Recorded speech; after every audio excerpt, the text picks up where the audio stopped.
Hello everyone, मैं ममतेश गुप्ता। आज देखेंगे six class political science NCERT chapter 2। Chapter का नाम है विविधता एवं भेदभाव। तो इसका हमने थ्योरी वाला पोर्शन पहले कंप्लीट कर लिया है। अगर आपने नहीं देखा है तो ये जो साइड में प्लेलिस्ट लगी हुई है, आप जो पॉलिटिकल साइंस वाली एनसीईआरटी वाली जो प्लेलिस्ट है, आप उस पर क्लिक कर कर इसके पहला चैप्टर देख सकते हैं। और मैंने उसका क्वेश्चन आंसर भी कराए हैं, तो आप दूसरी प्लेलिस्ट में जो क्वेश्चन आंसर वाली प्लेलिस्ट है उसमें आप क्वेश्चन आंसर देख सकते हैं। और इन सभी प्लेलिस्ट की लिंक आपको इसी वीडियो के डिस्क्रिप्शन में मिल जाएगी। तो आप 2 से 3 मिनट का समय निकालकर प्लीज इसके आगे की वीडियोस भी देखिए, ताकि आपको बहुत ज़्यादा हेल्प हो जाए सी टेट का पेपर क्लियर करने में, या कोई भी पेपर जो भी जिस भी एग्जाम की आप तैयारी कर रहे हैं। आइए शुरू करते हैं। क्वेश्चन नंबर 1, निम्नलिखित में से कौन सा पूर्वाग्रह की संकल्पना को समझने के लिए उपयुक्त उदाहरण होगा। किसकी अवधारणा समझनी है, हमें हमें समझनी है पूर्वाग्रह। ठीक है, अब देखते हैं कि क्या है। पहला है, लोग एक दूसरे को बराबरी समान रूप से देख रहे हैं। दूसरा है, लोग अन्य लोगों को नकारात्मक रूप से देख रहे हैं। तीसरा है, लोग एक दूसरे का सम्मान कर रहे हैं। चौथा है, श्रेष्ठ या हीनता की भावना से देख रहे हैं। तो देखिए, सबसे पहले मैं आपको बता देती हूँ कि पूर्वाग्रह होता क्या है। पूर्वाग्रह होता है कि किसी भी व्यक्ति को या किसी समूह को या किसी भी जाति को या किसी भी धर्म को, ठीक है, आप उसके बारे में बिना जाने पहचाने या बिना उस व्यक्ति से बात करे अपने मन में उसके प्रति कोई भी अच्छी या गलत धारणा बना लें, अपनी अपने मर्जी से, ठीक है, अपने मन के आधार पर, अपने माइंड के आधार पर, तो वो हो जाएगा पूर्वाग्रह। जैसे मैंने आपको बच्चों का उदाहरण दिया था कि दो बच्चे हैं, एक सरकारी स्कूल में पढ़ रहा है और एक प्राइवेट स्कूल में पढ़ रहा है। तो आप बस ये सुने कि आपने पूछा बच्चे से कि आप कौन से स्कूल में पढ़ रहे हो, तो पहले बच्चे ने आंसर दिया कि मैं सरकारी स्कूल में पढ़ रहा हूँ। तो आपने तुरंत धारणा बना ली कि ये बच्चा कम इंटेलिजेंट है, क्योंकि ये गवर्नमेंट स्कूल में पढ़ रहा है, गवर्नमेंट स्कूल में पढ़ाई नहीं होती।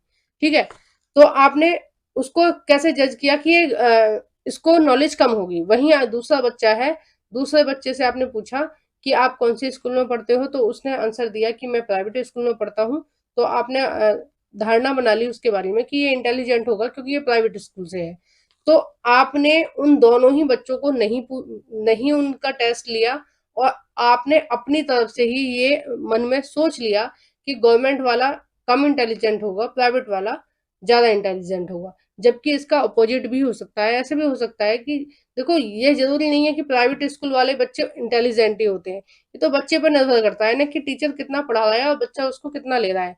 ठीक है, तो ऐसा नहीं है कि गवर्नमेंट स्कूल के बच्चे कम इंटेलिजेंट होते हैं मुकाबले प्राइवेट स्कूल के बच्चे, क्योंकि जिस भी बच्चे को, हर स्कूल का माहौल अलग अलग होता है, और जिस बच्चे को अच्छा माहौल मिलेगा, वो खुद सीखना चाहता है, वो इंटेलिजेंट हो जाएगा। तो मेरे कहने का मतलब है कि अगर आप किसी भी व्यक्ति को जाने बिना, उसका व्यवहार जाने बिना, अपनी तरफ से उसके बारे में जो भी अवधारणा बना लेते हैं, ये पॉजिटिव भी हो सकती है और नेगेटिव भी हो सकती है, तो हम इसको बोलते हैं पूर्वाग्रह। तो इस का जो आंसर हो जाएगा, आपका सही आंसर हो जाएगा, वो हो जाएगा फोर्थ, कि दूसरा और चौथा सही है। और ये अगर आप सी टेट का एग्जाम की तैयारी कर रहे हैं तो ये बहुत ज्यादा पूछा जाता है। देखो, इस चैप्टर में से डायरेक्ट क्वेश्चन नहीं आता है, लेकिन इस चैप्टर में से पैडा जो गॉजी वाला पोर्शन आता है ना, उसमें क्वेश्चन आते हैं। तो इसको अच्छे से कर लेना, और आप देखना चैप्टर्स को कि इस वाले चैप्टर में से जरूर क्वेश्चन आता है। एक तो ये पूर्वाग्रह वाला क्वेश्चन है, और एक आपका जेंडर वाला क्वेश्चन आता है जो कि इसी चैप्टर से है, और एक आता है रूढ़िबद्ध धारणाएं, तो वो भी इसी चैप्टर का है। तो ये पूर्वाग्रह और रूढ़िबद्ध धारणाएं आपको बहुत ज्यादा मिलेगा। नेक्स्ट देखते हैं क्वेश्चन नंबर 2, विविध समाज के संदर्भ में निम्नलिखित कथनों में से कौन सा कथन सही है। विविध समाज के संबंध में ए है, जिसमें भाषा, संस्कृति और धर्म में भिन्नताएं और समानताएं पाई जाती हों। दूसरा है, बी है, वह समाज जिसमें भाषा, धर्म और संस्कृति में भिन्नताएं और असमानताएं हों। थर्ड है आपका, जिसमें सी है आपका, जिसमें संस्कृति और सत्ता में विभिन्नताएं मिलती हों। और डी है, जिसमें भाषा, धर्म और संस्कृति में समानताएं होती हैं। तो इसमें पूछा क्या गया था, विविधता, विविध समाज, यानी कि समाज में जो विविधताएं होती हैं उसके लिए कौन सा जो इसमें से है वो सही है। तो इसका जो सही आंसर हो जाएगा वो हो जाएगा ए। ठीक है, आइए नेक्स्ट देखते हैं क्वेश्चन नंबर 3। निम्नलिखित कथनों में से कौन सा लिंग या जेंडर रूढ़िबद्ध धारणा को चुनौती देता है। ए है, देखो जेंडर या जेंडर से संबंधित जो रूढ़िबद्ध धारणा है वो हमें ये बताती है कि लड़के ज्यादा स्ट्रांग होते हैं, लड़कियां कमजोर होती हैं। ठीक है, लड़कियां रो जाती हैं, भावुक हो जाती हैं, जल्दी से बर्दाश्त नहीं कर पाती हैं चीजों को। जैसे डांट दो तो उतनी ही डांट लड़के को लगाओ, उतनी ही डांट लड़की को लगाओ। तो ऐसी धारणा लोगों ने बना रखी है कि लड़की रो जाती हैं ज्यादा ज्यादा सी बातों में। ठीक है, तो ये क्या है, रूढ़िबद्ध धारणा है। ये सबको ऐसा लगता है, देख, क्योंकि ये पीढ़ी दर पीढ़ी चली आ रही है सोच। रूढ़िबद्ध धारणा क्या है कि पीढ़ी दर पीढ़ी एक ही सोच चली आ रही है। ठीक है, नेगेटिव सोच चली आ रही है पीढ़ी दर पीढ़ी, कि लड़कियों को क्या समझा जाता है कि ये चूल्हा चौके के लिए ही है इस दुनिया में। तो इनको क्या है, रोटी बनानी है और बच्चे पालने हैं, इनका यही काम है, घर संभालना है। ठीक है, लड़कों को बाहर से कमा के लाना है और घूमने फिरने की उनको थोड़ी ज्यादा आजादी होनी चाहिए, क्योंकि वो लड़के हैं, उनके पास पावर है। तो ये जो अवधारणा है ये क्या है, रूढ़िबद्ध अवधारणा है। यानी कि रूढ़िबद्ध अवधारणा का मतलब है जो पीढ़ी दर पीढ़ी चली आ रही है चीजें, उनको हम रूढ़िबद्ध अवधारणा बोलेंगे। अगर आपने किसी को देखकर उसके बारे में तुरंत ये सोचा है कि वो अच्छा है या बुरा है, इंटेलिजेंट है या कैसा है, तो वो किस में आ जाएगा, पूर्वाग्रह के अंतर्गत आ जाएगा। लेकिन कोई चीज जो पीढ़ी दर पीढ़ी से चली आ रही है वो रूढ़िबद्ध धारणाओं के अंतर्गत आएगी। देखो ये दोनों चीज एक जैसी सी लगती हैं, रूढ़िबद्ध धारणाएं और पूर्वाग्रह, लेकिन दोनों में थोड़ा सा डिफरेंस है कि पूर्वाग्रह जो होता है वो आप किसी भी व्यक्ति को देख रहे हो और कभी भी आपके मन में ये चीज आ रही है कि ये अच्छा है या बुरा है। ठीक है, बिना उसको जाने, बिना उसके बारे में कोई भी बात जाने, लेकिन जो चीज आपको पीढ़ी दर पीढ़ी ट्रांसफर करी जा रही है, नेगेटिव है या पॉजिटिव है, वो हो जाएगा आपका रूढ़िबद्ध धारणा। ठीक है, अब देखते हैं इसका ऑप्शन ए, महिलाएं पालन पोषण करने वाली होती हैं, बिल्कुल सही। बी है, महिलाएं बहुत भावुक होती हैं। सी है, महिलाएं फैशन परस्त होती हैं। डी है, महिलाएं जिम्मेदार वाहन चालक होती हैं। देखो क्वेश्चन में क्या पूछा था, चुनौती देता है। बाकी सब तो रूढ़िबद्ध धारणाएं हैं तीनों। ठीक है, तीनों रूढ़िबद्ध धारणाएं हैं, लेकिन जो चौथी है वो क्या है, चुनौती दे रही है कि वो महिला है, उसके बाद भी वो जिम्मेदारी से वाहन चला सकती है, और वाहन ही नहीं, वो प्लेन तक चला रही हैं। ठीक है, फाइटर जेट तक चला रही हैं, तो महिलाएं सब कुछ कर सकती हैं। तो इसका जो सही आंसर हो जाएगा वो हो जाएगा डी, चुनौती दे रही है, यानी कि वो कर सकती हैं। आपने जो धारणा बना रखी है वो नहीं कर सकती, वो कर सकती हैं सब कुछ। क्वेश्चन नंबर 4, निम्नलिखित में से कौन सा जेंडर रूढ़िवादिता का उपयुक्त उदाहरण नहीं है। देखो रूढ़िवादिता का कौन सा उदाहरण नहीं है, कौन सी रूढ़ी नहीं चली आ रही है, मतलब धारणा कौन सी पीढ़ी दर पीढ़ी से नहीं चली आ रही है। उपयुक्त विकल्प का चयन करें। ए है, कक्षा में अनुशासन बनाए रखने के लिए लड़कों एवं लड़कियों को अलग अलग पंक्ति में बैठाना। देखो ये तो चला ही आ रहा है, पहले से ही जो स्कूल है उनमें यही इस प्रकार की ही प्रणाली है। जब मैं थी कॉलेज में तो तब भी वहां पर लड़कियों को अलग बैठाते थे और लड़कों को अलग बैठाते थे। बी है, सिर्फ लड़कों को फुटबॉल टूर्नामेंट में भाग लेने के लिए प्रोत्साहित किया जाता है। तो ये भी सही है कि खेल कूद में ज्यादातर लड़कों को ही प्रोत्साहित किया जाता था, पहले लड़कियों को नहीं किया जाता था। तो ये भी क्या है, एक रूढ़िबद्ध धारणा है, ये चला आ रहा है कि लड़कियों को खेल कूद से ज्यादा चौका चूल्हे पर ध्यान देना चाहिए। ठीक है, ये पुरानी अवधारणा चली आ रही है, तो ये क्या है, रूढ़िवादिता है। सी है, सिर्फ लड़कियों को कक्षा का बोर्ड सजाने के लिए कहना। तो ये भी है कि ड्राइंग वगैरह का जो काम होता है वो लड़कियों को दे दिया जाता है ना, कि आप बोर्ड सजाओ या कुछ कई बार रजिस्टर भी सजाने के लिए दे दिए जाते हैं। रजिस्टर का कुछ काम है कि आप इसको अच्छे से डेकोरेट कर दीजिए, इसका कवर ववर चढ़ा दिए, तो ये सारे काम लड़कियों को दिए जाते हैं। डी है आपका लड़कियों लड़कियों और लड़कों को क्रिकेट के लिए प्रोत्साहित करना। तो इसका जो सही आंसर हो जाएगा वो यही हो जाएगा कि ये जो रूढ़िबद्ध धारणा है ये उसका उदाहरण नहीं है, क्योंकि रूढ़िबद्ध धारणाएं क्या बताती हैं कि लड़कियां लड़कों से कम हैं। ठीक है, यही बताया जाता है ना कि लड़कियां ये नहीं कर सकती, वो नहीं कर सकती, ऐसे नहीं कर सकती।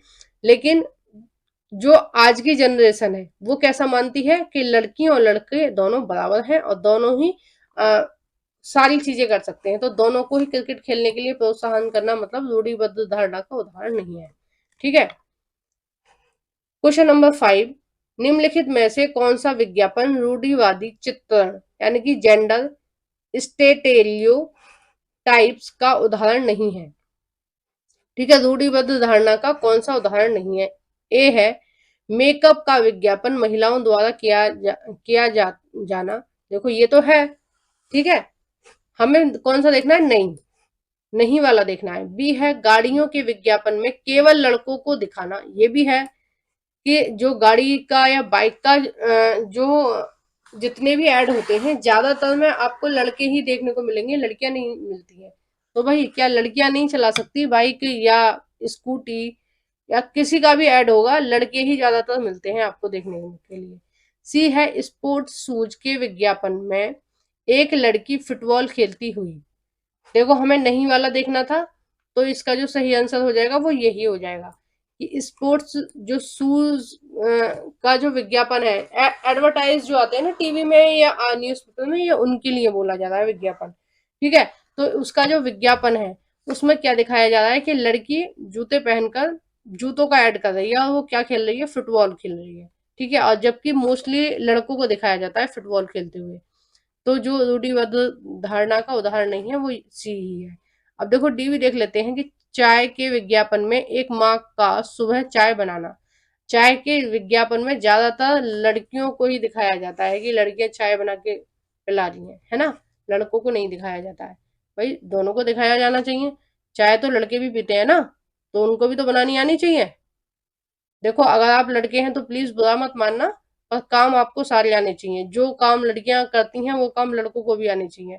सबको आत्मनिर्भर बनना चाहिए। लड़कियों को कमाना आना चाहिए, लड़कों को घर का काम। मतलब हर व्यक्ति को, जो भी भारत का नागरिक है, उसको सारे काम आने चाहिए। घर का काम भी आना चाहिए, थोड़ा बहुत खाना वाना भी बनाना आना चाहिए, और बाहर भी काम करना आना चाहिए। उसी तरह लड़कियों को भी घर का भी काम आना चाहिए और बाहर ऐसा भी होना चाहिए कि वो बाहर कुछ पैसे अर्न कर सकें कभी भी उनकी लाइफ में प्रॉब्लम हो। तो और ये इस वीडियो का लास्ट क्वेश्चन है। लास्ट क्वेश्चन देख लेते हैं। क्वेश्चन नंबर 6, रूढ़िबद्ध धारणाओं के लिए निम्नलिखित में से कौन सा सही है? पहला है जब हम लोगों को अनेक छवियों में सुनिश्चित कर देते हैं तो हम एक रूढ़िबद्ध धारणाएं बना रहे होते हैं। ठीक है, बी है दूसरा है रूढ़िबद्ध धारणाएं हमें प्रत्येक व्यक्ति को एक विशिष्ट व्यक्ति के रूप में देखने से रोकती हैं। तो देखिए ये दोनों ही कथन गलत हैं, क्योंकि जो पहला वाला उदाहरण है, पहला वाला किसका उदाहरण है? पहला वाला आपका उदाहरण है, देखो पहला वाला जो आपका उदाहरण है वो हो जाएगा आपका पूर्वाग्रह का उदाहरण, कि जब हम लोगों को अनेक छवियों में सुनिश्चित कर देते हैं, यानी कि हमने पहले से पहले धारणा बना ली कि ये अच्छा है, ये बुरा है, ये इंटेलिजेंट है, ये सुंदर है, ये ऐसा है, ये वैसा है। हम अपने मन से ही जो धारणा बना रहे हैं वो हो जाएगी पूर्वाग्रह। ठीक है, अब रूढ़िबद्ध धारणा क्या है कि जो परम जो पीढ़ी दर पीढ़ी विचार ट्रांसफर हो रहे हैं, जो बताया जा रहा है कि लड़कियां कमजोर हैं, जबकि लड़कियों को एक विशिष्ट व्यक्ति के रूप में देखने से वो रोक रहा है। मतलब आपको जो बताया गया है पहले से ही किसी भी व्यक्ति के बारे में, किसी भी व्यक्तियों के समूह के बारे में, आप उसी को मान रहे हैं। आप जो सही चीज है उसको नहीं मान रहे हैं। ठीक है, तो ये क्या है? रूढ़िबद्ध धारणा है कि रूढ़िबद्ध धारणाएं जो होती हैं वो किसी भी व्यक्ति को विशिष्ट रूप से देखने से रोकती हैं। यानी कि जो इंसान है उसको जो चीजें ट्रांसफर की गई हैं जिस भी व्यक्ति या समूह के बारे में, वो उनको वैसे ही देखता है, ना कि वैसे देखता है जैसे वो है। ठीक है। अब जैसे जो गरीब लोग हैं, या गरीब का छोड़िए, आप गांव का देखिए, जैसे गांव के लोग हैं, तो गांव के लोगों की जो छवि है, ज्यादातर लोग क्या सोचते हैं कि गांव के हैं तो ये खेती बाड़ी करते होंगे और ये शिक्षित नहीं होंगे। ठीक है। जबकि ऐसा भी तो हो सकता है कि गांव का व्यक्ति है, वो शिक्षित भी है और वो खेती बाड़ी भी करता है और उसके पास पैसे भी हैं, वो ऐसा भी हो सकता है वो गरीब ना हो। लेकिन आप लोगों के जब भी आप लोगों से ये बोला जाएगा कि ये गांव का व्यक्ति है, तो आपके दिमाग में एकदम से सेट हो जाएगी बात कि ये गरीब है, ये अशिक्षित है। तो आपको रोक रहा है ना, कौन रोक रहा है? रूढ़िबद्ध धारणा रोक रही है, क्योंकि आपको पहले से ही आपके माइंड में ये डाला गया है कि गांव के लोग गरीब होते हैं, उनके पास शिक्षा नहीं होती है। ठीक है। तो आप उनको विशिष्ट मानने से अपने आप को रोक रहे हैं। ठीक है। तो इसका जो सही आंसर हो जाएगा वो हो जाएगा इनमें से कोई नहीं, ऑप्शन नंबर डी। तो आपको मेरी वीडियो कैसी लगी प्लीज कमेंट बॉक्स में बताइए, और वीडियो को जरूर से लाइक कर देना, और जो भी फ्रेंड आपके फ्री में एनसीईआरटी पढ़ना चाहते हैं उन सभी के साथ इस वीडियो को शेयर कर देना।